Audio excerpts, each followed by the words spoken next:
Hello મિત્રો, good morning. સ્વાગત છે આજના નવા વ્લોગ વિડીયોની અંદર. તો મિત્રો, તમારા બધા લોકોનું વી આર ઝાલા વ્લોગની અંદર હાર્દિક સ્વાગત છે. અને મિત્રો, આજનો વ્લોગ નંબર છે આપણો 44મો. કાલે 43મો થયો, 44મો થયો. તો મિત્રો, સવાર મોર્નિંગની અંદર આપણે નહીં ધોઈને તૈયાર થઈને ફ્રેશ થઈને રણુજ ગયા હતા દવા લેવા માટે.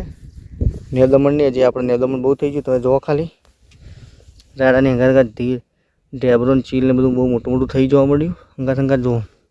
તો આપણે એની દવા લેવા જાય, દવા લઈને આવી જાય છીએ અને લઈને સીધા સોટવા આવી જાય છીએ. કાલે અમો સોટી હતી, અમો સોટવાનું બાકી છે. પણ અમુક વાર સોટેલો કોઈ મતલબ રહ્યા નહીં, કારણ કે દવા સોટીને ઘરે ગયા તરત વરસાદ આવ્યો એટલે દવા ધોવાઈ જઈ છે. અમે અત્યારે સોટવા આવ્યા છીએ. પગ તો જઈશી, રાતે વરસાદ પણ વધારે પડ્યો. જુઓ એમને મતલબ પગ જઈને પંપ પાડીને કેટલા પગ જઈએ ખબર નહીં, પણ સોટવા આવ્યા છીએ તો સોટવું તો પડશે.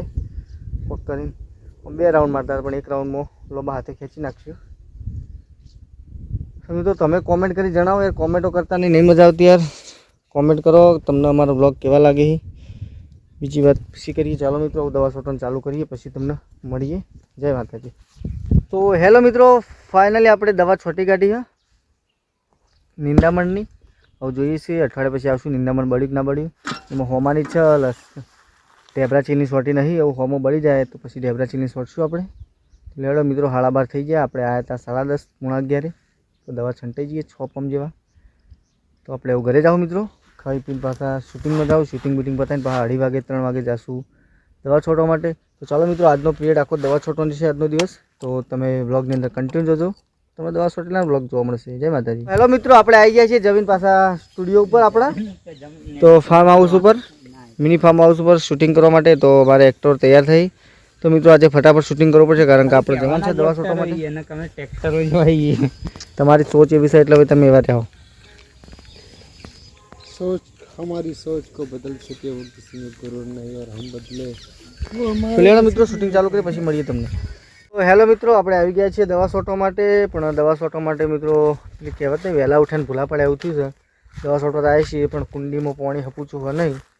જોઈ શકો તળીએ પાણી પડ્યું ને. પાણી તો કહો ને 2 પંપ સંટે, પણ હમણાં જેને ડબલ્યુ લાવ્યા નહીં આપણે મોટી ડોલ એક લઈને આવ્યા છીએ. કુંડીમાં પાણી ચાલુ કરાવ્યું હતું સવારે, પણ પાણી પહોંચ્યું નહીં. અડધો પોણો કલાક ચાલુ રાખશે બોર, પાણી એટલું સુધી આવ્યું નહીં. એનું પાણી હકું સહી કર પેલી કુંડી એ ચમ એ કદાચ આવ્યો એટલો સુધી જોતા કે ઉભો ઉભો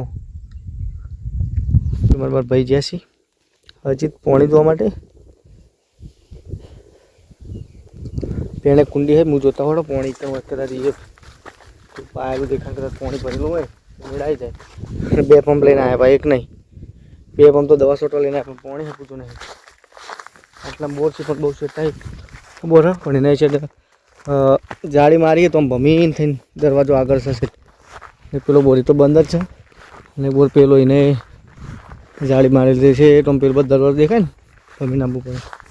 આ બોર થઈ પાણી બોર એટલે શું ખબર, પણ પાણી ઉપાડવા માટે કશું લાયા નહીં. બેલું આપણે તો તડકો પડતો રિઝલ્ટ નહીં આવતું હોય.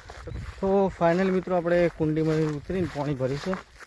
પંપ ભર્યા છે 2, હું સોટીએ છીએ જેટલું સંટાયેલું, કારણ કે પાણી તો વધારે છે નહીં. ચાલુ કર્યું પણ પાણી આવી નહીં ખેતરમાં.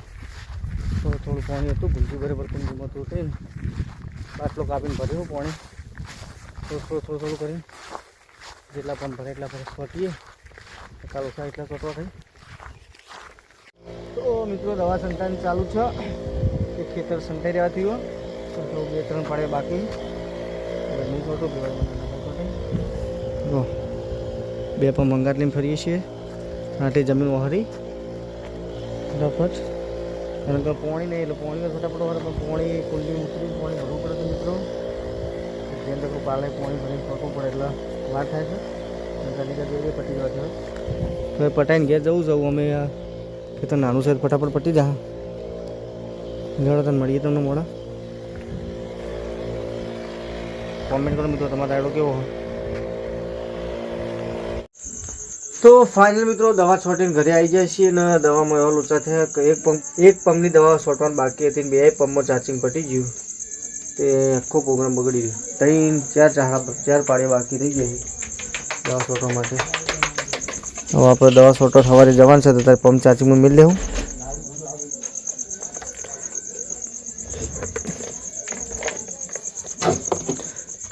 એટલે આખી રાત ચાર્જિંગ થઈ જાય ફૂલ. ધન્યવાદ. સવારે